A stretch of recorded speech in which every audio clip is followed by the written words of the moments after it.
നമ്മുടെ നാട്ടിൽ വളരെയേറെ സ്കോപ്പുള്ള ഒരു ബിസിനസ് ഐഡിയയെ കുറിച്ചാണ് എന്ന് പറയുന്നത്.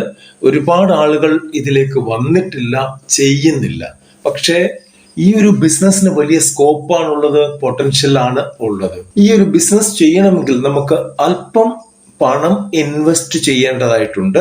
കൂടാതെ നമ്മൾ ഇൻവെസ്റ്റ് ചെയ്യുന്ന പണത്തിന്റെ 25% നമുക്ക് മൂലധന സബ്സിഡി ആയിട്ട് കേന്ദ്ര ഗവൺമെന്റ് തരികയും ചെയ്യും. കിൻഫ്രയാണ് ഇതിന് കേരളത്തിൽ ഉള്ള അംഗീകൃത ഏജൻസി അല്ലെങ്കിൽ നോഡൽ ഏജൻസി എന്ന് പറയാം. നമുക്ക് കുറച്ച് സ്ഥലം വേണം, കൂടാതെ നമുക്ക് അല്പം സാമ്പത്തികവും വേണ്ടിവരും.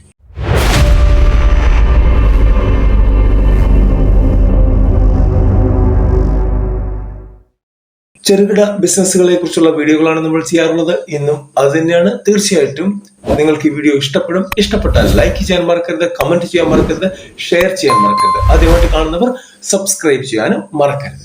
ഇന്നിവിടെ പറയുന്ന ബിസിനസ് ഐഡിയ ആണ് ഹൈടെക് കോൾഡ് സ്റ്റോറേജ്. നമുക്കറിയാം, പച്ചക്കറിയുടെയും പഴവർഗ്ഗങ്ങളുടെയും ഉപയോഗം കേരളത്തിൽ വളരെയധികമാണ്. എവിടെ നോക്കിയാലും പച്ചക്കറിക്കട, എവിടെ നോക്കിയാലും പഴക്കട, അങ്ങനെയാണ് നമ്മുടെ കേരളം. ഏതാണ്ട് പ്രതിവർഷം 3-4 ലക്ഷം ടൺ പച്ചക്കറികളുടെയും പഴവർഗ്ഗങ്ങളുടെയും വ്യാപാരം ഇവിടെ നടക്കുന്നുണ്ട് എന്നാണ് അൺഒഫീഷ്യലായിട്ട് അറിയാൻ കഴിയുന്നത്. അതിലും കൂടുതലായിരിക്കാം, എത്രയോ കൂടുതലായിരിക്കാം. പ്രത്യേകിച്ച് ആപ്പിള്, ഓറഞ്ച്, ഉരുളക്കിഴങ്ങ്, മുളക് എന്നിവയാണ് ഇതിൽ ഏറ്റവും കൂടുതൽ.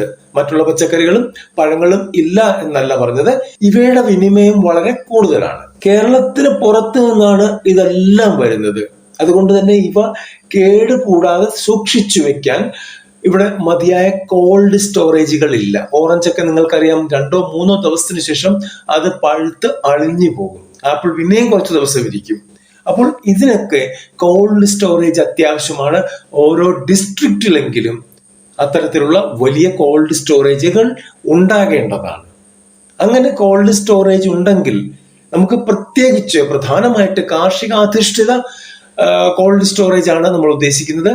കൃഷി വിളകൾ, പച്ചക്കറികൾ, പഴവർഗ്ഗങ്ങൾ ഇത്രയും മാത്രം സൂക്ഷിച്ചു വെക്കാവുന്ന സ്റ്റോറേജുകളാണ് നമ്മൾ ഉദ്ദേശിക്കുന്നത്. ഈ ബിസിനസ് നമ്മൾ ചെയ്യാൻ താല്പര്യപ്പെട്ടാൽ തീർച്ചയായിട്ടും നമ്മൾ DIC ഡിസ്ട്രിക്ട് ഇൻഡസ്ട്രി സെന്ററുമായിട്ട് ആദ്യം ബന്ധപ്പെടുക. അവരെ കുറിച്ചുള്ള ഡീറ്റെയിൽഡ് വീഡിയോ നമ്മളുടെ ചാനലിൽ തന്നെ ഉണ്ട്. DIC എന്നടിച്ച് ബ്രൗസ് ചെയ്ത് നോക്കിയാൽ മാത്രം മതിയാകും. അപ്പോൾ ആ വീഡിയോ ഒന്ന് കാണുക. നിങ്ങളുടെ വ്യവസായ കേന്ദ്രം എവിടെയാണ്, അവരുടെ address, phone number, email ID എല്ലാം കൊടുത്തിട്ടുണ്ട്. അതെവിടെയാണെന്ന് കണ്ടുപിടിച്ചതിന് ശേഷം അവിടെ ചെല്ലുക. അവിടുത്തെ നോഡൽ ഓഫീസറുമായിട്ട് സംസാരിക്കുക. അവര് കൃത്യമായിട്ടുള്ള കാര്യങ്ങൾ നിങ്ങൾക്ക് പറഞ്ഞു തരും. ഇവിടെ ഇൻവെസ്റ്റ്മെന്റ് എന്ന് പറയുമ്പോൾ നമുക്ക് കോൾഡ് സ്റ്റോറേജുകൾ പല തരത്തിൽ വരുന്നുണ്ട്.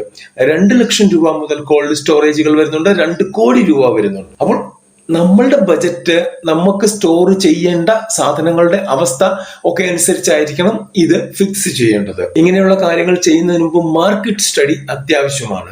നമ്മളുടെ ജില്ലയിലുള്ള പച്ചക്കറി, പഴ വിതരണക്കാര്, പ്രത്യേകിച്ച് മൊത്ത വിതരണക്കാര്, അവർക്ക് കോൾഡ് സ്റ്റോറേജ് ഉണ്ടോ എന്ന് അന്വേഷിക്കുക. ഇനി അഥവാ ഇല്ലെങ്കിൽ അവർ നിങ്ങളുമായിട്ട് ടൈപ്പ് ചെയ്തു പോകാൻ തയ്യാറാണോ എന്നുള്ള കാര്യം അന്വേഷിക്കുക.